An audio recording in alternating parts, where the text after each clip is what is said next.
Evangelio de nuestro Señor Jesucristo según San Juan. Antes de la fiesta de la Pascua, sabiendo Jesús que había llegado su hora de pasar de este mundo al Padre, Él, que había amado a los suyos que quedaban en el mundo, los amó hasta el fin.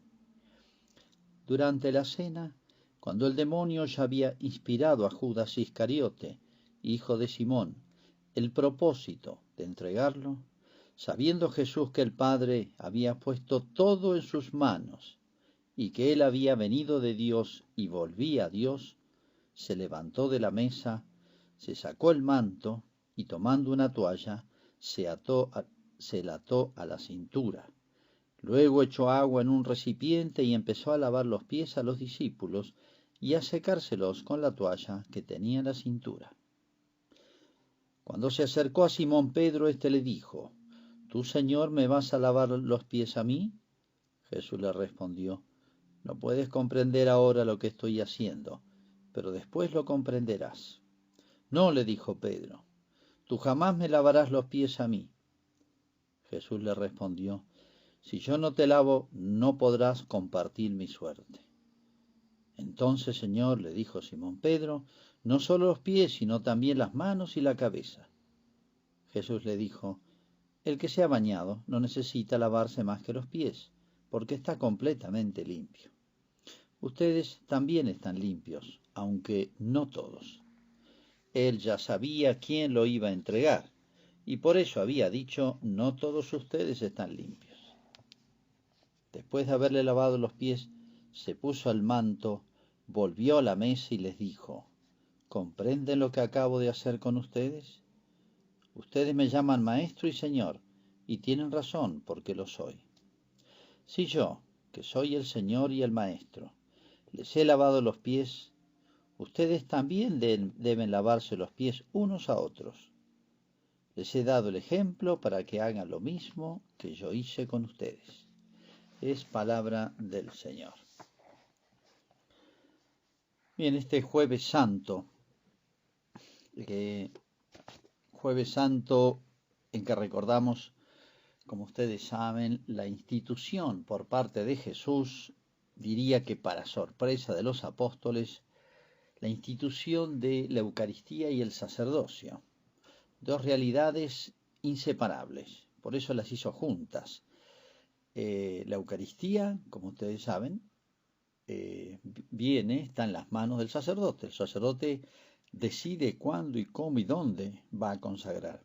Jesús se pone en las manos del sacerdote. Y la razón de ser el sacerdocio es la Eucaristía, principalmente, no únicamente, principalmente. De manera que, fíjense el cuadro, el marco de esta noche.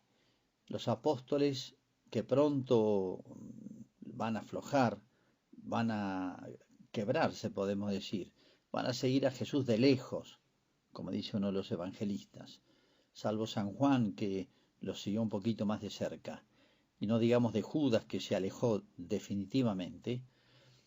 En este marco, cuando los apóstoles estaban a punto de abandonar a Jesús, no seguirlo, como venían haciéndolo hasta entonces, Jesús les da una de las potestades, les delega una de las potestades más sublimes, más sobrehumana, podemos decir, y más originales, porque jamás en la tierra existió, en todo el sacerdocio pagano, en la figura de sus sacerdotes, que tuvieran una tal potestad de decir: esto es mi cuerpo, este es el cáliz de mi sangre, y que la misma divinidad viniera a la tierra por boca y manos del sacerdote. Realmente algo sublime. Bueno, pero en estos días hemos podido ver en la pantalla de la televisión el tremendo, terrible, no sé cómo llamarlo, suceso y significativo de la quema de Notre Dame de París. Notre Dame significa Nuestra Señora de París, es decir, la Virgen, protectora de París. La basílica no solamente es bellísima, tiene 800 años, es un símbolo de Francia, de la Francia grande, no de la Francia actual, ni la Francia de la Revolución Francesa, del liberalismo. de la Francia grande, cristiana, que fue una luz en el mundo, ¿no? Puede interpretarse de muchas maneras el suceso y vamos a ver qué pasa desde el punto de vista arquitectónico. Pero fíjense que se quemó el techo, cayó la aguja, que se veía desde muchos puntos de París, y significaba la protección de la Virgen sobre París, sobre Francia y sobre el mundo. Sino que fue notable que se quemara parte del techo, pero los muros quedaron en pie cuando al principio se anunciaba que no iba a quedar nada. Quedó en pie, es un símbolo de la iglesia. Sí, un símbolo de la iglesia porque la iglesia está padeciendo en estos momentos una especie de, digamos, purificación. Yo lo llamaría de crisis también. Crisis humana. La que está en crisis es la humanidad. En la política, en la economía, en la clase dirigente, los jóvenes, en la familia, los niños. Si está en crisis el hombre, todos los sectores y en todas las actividades humanas. Y bueno, la iglesia está compuesta de hombres. Ves que hay crisis de la humanidad, hay crisis en la iglesia. Esto es una constante a través de la historia. Pero bueno, la iglesia ya está acostumbrada a las crisis. Cuando digo crisis es debilidad interior, sí, y también agresión exterior. A veces la iglesia vive momentos de paz frente a lo que está fuera de ella, podemos decir. Pero hay veces en que sufre embates y muy duros, y sobre todo aprovechan cuando hay crisis, ¿no? Hoy se habla tanto de los sacerdotes que dejan, los sacerdotes que abusan, eh, han exagerado, por supuesto, de un caso, eh, parece que fueran 100 o que fueran casi todos. Bueno, dejemos de lado los filtros que hay que ponerle a lo que la prensa nos muestra del fenómeno. Hay ciertamente una crisis que va más allá de los abusos, es una crisis de fe, de identidad sacerdotal. Pero es un tiempo de purificación. ¿A qué me refiero con purificación? Miren, todo lo que se puede decir de la iglesia en cuanto a su debilidad interior y lo que los enemigos puedan señalarle con el dedo, es de lo humano. Una institución humana que está en crisis se cae y muere para siempre. En cambio la iglesia no. La iglesia sabemos que va a vivir hasta el fin de los tiempos. La promesa es de Cristo, no solamente una profecía, sino una promesa porque es Él quien la sostiene. Por eso creo que es significativo que los muros quedaran en pie, como diciendo, bueno, se quemó el techo, algo, tocó lo humano, lo más frágil, lo más débil que tiene la iglesia. Pero esos muros de piedra anchos, formidables y bellísimos, con sus cimientos, están en pie y desde allí se puede reconstruir. Digo purificación, según del punto de vista que se vea, ¿no? Purificación porque hay gente que escuchan malas noticias, verdaderas o falsas, ¿no? De la iglesia y se alejan, pierden la fe. Bueno, los débiles de la fe se quiebran. Pero los que están apoyados en Cristo, las pruebas, tanto interiores como exteriores, les sirven para crecer.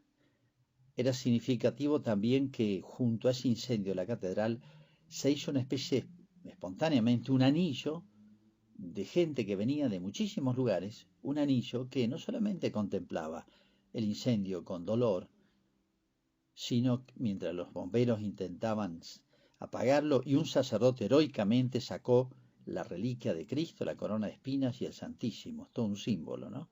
Un sacerdote entró con un bombero y lo sacó, arriesgando su vida. Sino que se hizo un anillo de gente que espontáneamente dejó todas sus cosas y fue a rezar. Rezaba de rodillas, niños, jóvenes. París fue tocada en lo más querido y yo diría, se quemó en lo físico, pero le hizo bien en el alma. Le hizo bien en el alma a los parisinos y a muchos otros que, incluso gente que ni siquiera es demasiado creyente, sentía como algo que le dolía esta pérdida. ¿En qué consiste siempre o hacia dónde se dirige la iglesia purificada o el cristiano purificado? Hacia Cristo. La iglesia no es lo humano. El humano, crisis hay desde la época de los apóstoles. Lean los evangelios, miren a Judas, miren a Pedro, miren el resto. O sea, la iglesia ha mostrado su debilidad en lo humano desde el principio. Y no es ninguna novedad que señalen o no señalen los puntos débiles, las llagas. Es como cuando Cristo curaba a un enfermo. Sí, tenía llagas ese leproso, pero Jesucristo lo curó. Es curable. Entonces, la purificación de la iglesia consiste en buscar lo que es lo esencial de la iglesia, que es Cristo. Y en eso la iglesia va a ser siempre la misma, incólume, segura, santa, su doctrina va a ser verdadera, tenemos buenos cimientos, y es Cristo. Entonces, que toda esta crisis, y uno lo ve, nos sirva para adherirnos más a Jesús, más a Cristo, que la iglesia es en realidad Cristo. Primera reflexión entonces, siempre, y hay veces en que urge, se hace más visible, se hace más necesario esa purificación, ir a lo esencial, que no vamos a ser defraudados. Jamás la iglesia va a ser una institución pasada de moda, devorada por los tiempos, antigua, que ya no sirve, que ya no funciona, que es para otros tiempos, que ya ha quedado atrás en la historia. La segunda reflexión, yo diría que es un tema poco, me parece, frecuentado, poco conocido, o del cual tenemos poca conciencia. Y para entenderlo, en primer lugar vamos a mirar a Jesús, mirar a Cristo, y podemos afirmar los cristianos, y esta afirmación creo que la conocemos todos, decimos que Cristo sostiene a la iglesia y al mundo. O sea, los que atacan a Cristo, los que atacan a la iglesia de Cristo, que es su prolongación, es su cuerpo, no se dan cuenta que están serruchando la rama en la que están sentados, digamos. ¿Por qué? Cristo sostiene el universo, Cristo sostiene el cosmos. ¿Se acuerdan cuando San Pablo perseguía a los cristianos? Escucha la voz de Jesús que le dice: Saulo, Saulo, ¿por qué me persigues? Saulo, ¿por qué me persigues? No dice: ¿por qué persigues a los cristianos que me son tan queridos, que me siguen a mí, etcétera? No, dice: ¿por qué me persigues? Le están pegando a Cristo. No se dan cuenta que Cristo sostiene el cosmos y obviamente la humanidad. Entonces, pegarle a Cristo, agredir al cuerpo de Cristo, es como pegarle a Cristo. Es algo, si se quiere, una especie de contradicción, una especie de locura, una especie de suicidio. Fíjense lo que dice la lectura que acabo de hacer. Dice: Jesús, sabiendo que el Padre había puesto todo en sus manos y que Él había venido de Dios y volvía a Dios. Dios Padre, o sea, Dios, había puesto todo en las manos de Jesús. Entonces, ¿qué lugar ocupa Jesús? A quien queremos sacar de la sociedad, sacar de la educación, sacar de la familia, sacar de la niñez, sacar de la política, sacar... Cristo es el que nos sostiene. Si el mundo sigue adelante es por Jesús. Todos le debiéramos estar infinitamente agradecidos. Hay una hermosísima visión, sueño de Don Bosco, donde él ve una nave atada con dos cadenas a dos columnas firmísimas, y la nave está en medio de una tempestad atroz del mar, y parece que se va, una nave de madera, digamos, y se va a estrellar y se va a quebrar y va a naufragar por esa tormenta y esas piedras contra las cuales amenaza estrellarse. Sin embargo, la nave sobrevive, la nave flota, y es porque está atada a esas dos columnas, y arriba de la columna en una está el Santísimo, Cristo, y en la otra está la Virgen, María Santísima. Jesús y María son la garantía de la Iglesia. Es decir, la humanidad, la Iglesia, pero toda la humanidad y el cosmos están sostenidos en Jesús, están sostenidos en Cristo, desde el punto de vista del ser, pero desde el punto de vista de la salvación. Jesús y María son la salvación de todos los hombres. Unos ya intentamos estar en camino. Cristo se ha hecho camino para ir al cielo. Es como si yo voy por un puente, voy cruzando un río caudaloso y quiero destruir el puente. Uno dice: es una locura. Y sí, estrictamente es eso, lo que a veces intentan algunos insensatamente. Primera cuestión es que Cristo y María, podemos decir, sostienen la Iglesia y la humanidad. Y es la única salvación de la humanidad. Hay una viejísima imagen muy conocida en el cristianismo, que es el arca de Noé. Vino un diluvio y se ahogaron, todos, menos los que estaban en el arca. Noé, sus hijos y las esposas de sus hijos, ¿no? Se salvaron los que estaban en el arca, los demás perecieron. La iglesia es como un arca de salvación en medio de un mundo en el cual corremos peligro de naufragar, pero la única nave en la cual podemos salvarnos se llama la iglesia de Cristo. Primera realidad. Pero vamos a dar un pasito más. El sacerdocio sostiene al mundo. El sacerdote sostiene al mundo. El sacerdote es la salvación del mundo. El sacerdote es el benefactor del mundo. No digo en el sentido económico, no digo en el sentido de la salud. Como el médico del pueblo es el que asegura y puede otorgarle la salud a los enfermos de ese pueblo. O la fuerza de seguridad, la policía es el que asegura la tranquilidad del pueblo. Bueno, Jesús y transmitió a los apóstoles la esperanza, la salvación, en un sentido más profundo, del alma y del cuerpo, de la vida, de los seres humanos. Y repito, eso es lo que transmitió a los sacerdotes, al sacerdocio, en una noche como esta, el Jueves Santo. Hay dos figuras que quiero traer del Antiguo Testamento, porque se hace más visible acá. ¿Recuerdan ustedes el episodio de Moisés? Moisés fue elegido por Dios, no era un líder carismático, simplemente lo que lo movió a hacerlo, sino que Dios lo eligió. No me detengo a narrar la historia, está de sobra contado en el Éxodo. Bueno, dice que en un momento sacó al pueblo de Israel en medio de un montón de milagros visibilísimos, y el pueblo vio la mano de Dios, y los egipcios también. Bueno, pero el pueblo entró en el desierto y por falta de comida, añorando la comida de Egipto, se rebeló. Se enojó contra Moisés y contra Dios. ¿Por qué nos trajo acá? ¿Se acuerdan que subió al monte y le dio las tablas de la ley? Y cuando bajó, el pueblo estaba adorando un ídolo. Bueno, Dios haciendo una cantidad de milagros súper visibles, manifestando su protección al pueblo de Israel, le falló tantas veces en esos años. Pero bueno, me interesa solamente un ejemplo entre tantos. En una oportunidad Dios dice, estoy harto de este pueblo, lo voy a exterminar, voy a empezar de nuevo, como hizo con el diluvio, empezó de nuevo con Noé y su familia. Y Moisés dice, cuenta el Éxodo, dice que aplacó a Dios. ¿Cómo vas a hacer esto? Tu pueblo que vos has salvado, etcétera. Le argumenta, digamos, le da argumentos, pero que apelaban a su misericordia, no a la justicia, obviamente. Dice, Moisés aplacó, y pone el texto, ¿no? Y lo más hermoso de esto, dice el Éxodo, y Yahvé renunció a enviar el mal con que había amenazado al pueblo. O sea, ¿quién salvó al pueblo de Israel? Lo salvó Dios, pero por intercesión de Moisés.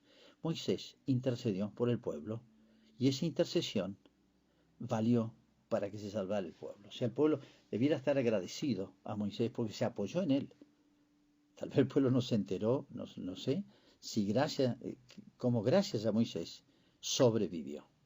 Lo mismo podemos decir porque es una figura de Cristo y del sacerdote. Moisés es una figura del mediador, intercesor. Podría poner muchísimas figuras, pero vamos a poner otra. Aarón, el sacerdote. Él tenía un pectoral hecho hermosamente con tejidos y púrpura y hilos de oro, etc. Bueno, pero lo que interesante es que habían 12 piedras en ese pectoral. Representaba las 12 tribus de Israel. Es decir, todo el pueblo, dividido en 12 tribus. Con ese vestimentas, esos ornamentos, podemos decir, entraba al santuario. Un santuario de campaña que tenía, pero el santuario es la presencia de Dios. Y dice el libro del Éxodo también, dice que al llevar ese símbolo, representaba a todo el pueblo de Israel, es decir, una figura de la iglesia y Aarón una figura del sacerdocio, dice que así llevará Aarón sobre su corazón los nombres de los hijos de Israel, siempre que entre en el santuario. O sea, el pueblo podía entrar en el santuario, o sea, no cortar el vínculo con Dios, unirse a Dios, y Dios poder derramar sus gracias, porque Aarón llevaba en ese símbolo que representaba, pero que simbolizaba una realidad que era el que unía a Dios con los hombres y a los hombres con Dios. Aarón, figura del sacerdote. Bueno, vamos a poner otra figura muy visible del Nuevo Testamento, muy vinculada a Cristo, que es San Pablo. Bueno, San Pablo fue llevado preso a Roma para ser juzgado. Iba en una nave, frágil nave de esa época, por el mar Mediterráneo y lo sorprendió una tormenta tremenda. Bueno, ahí están día y noche, una tormenta que no paraba, así que, bueno, fue una cosa pavorosa y todos decían que se morían, ¿no? Pero San Pablo rezó y vino en la calma y se salvaron todos. Pero lo importante es esto, un ángel le dice a San Pablo esto: Dios te ha concedido la vida de todos los que navegan contigo. Porque San Pablo rezó, se salvaron. Dios te ha concedido la vida de los que navegan contigo. O sea, en otras palabras, lo mismo que con Moisés. La oración de San Pablo, recuerden que era obispo, la oración de San Pablo, lo cuentan los Hechos de los Apóstoles, salvó a todo de un naufragio, una especie de nueva arca de Noé, a esos 200 y pico de hombres que iban con él. ¿Se dan cuenta la misión del sacerdote? Esa es la misión del sacerdote. Gracias al sacerdote, aunque físicamente no lo vean, no estén con él, el sacerdote santo, se puede decir, con más razón, su misión es atar a Dios con los hombres y a los hombres con Dios, e interceder, para que frenar la ira divina, se puede decir, y que alcance el pueblo misericordia, cosa que el pueblo por sí mismo no lo va a conseguir.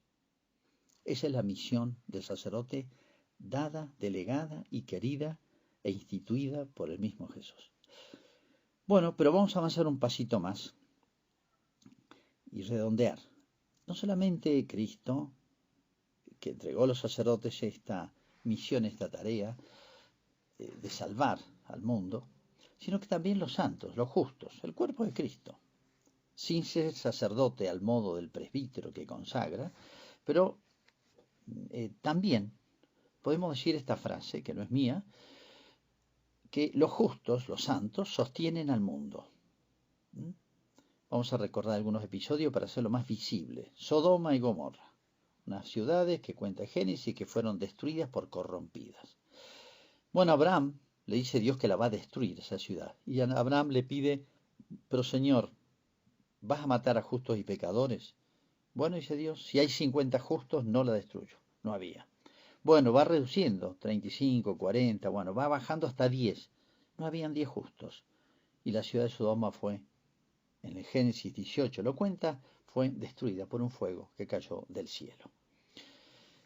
Abraham intercedió y estuvo a punto de salvarse. Dios le pedía 50 o hasta 10 justos. Por intercesión de Abraham se hubiera salvado. Abraham, ¿qué era? Un justo, un santo, un hombre de Dios. Hay una hermosa frase de un escritor muy antiguo, casi de la época de los apóstoles, muy cerca, que dice así: ¿qué sería del mundo sin la oración de los cristianos? ¿Qué sería del mundo sin la oración de los cristianos?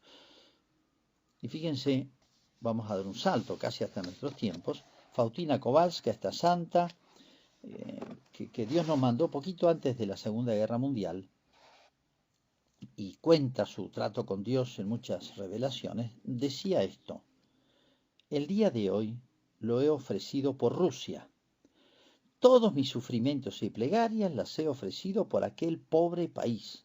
Acuérdense que estamos en la plenitud de la era marxista, comunista, socialista, esta ideología que estaba destruyendo cantidad de naciones.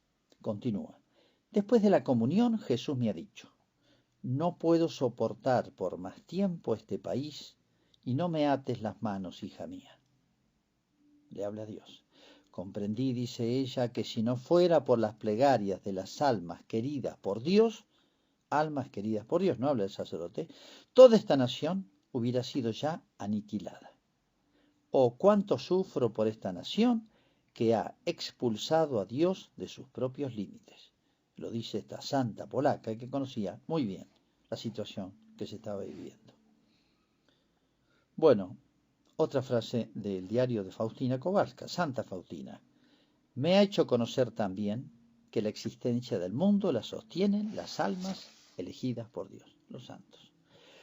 Bueno, síntesis entonces, que estos tiempos, este símbolo lo tomé, pero el símbolo de nuestros tiempos, nos sirva para purificarnos, adherir más a Cristo y ser así los que sostenemos el mundo, o sea, los malos, no me animo a incluirme entre los buenos, sino entre los que queremos serlo, por lo menos, pero digamos que los malos debían estar agradecidos a los buenos, a los cristianos, y sobre todo a los buenos cristianos, porque gracias a ello el mundo sigue y Dios no descarga su ira, se puede decir, y todavía es posible para ellos la salvación.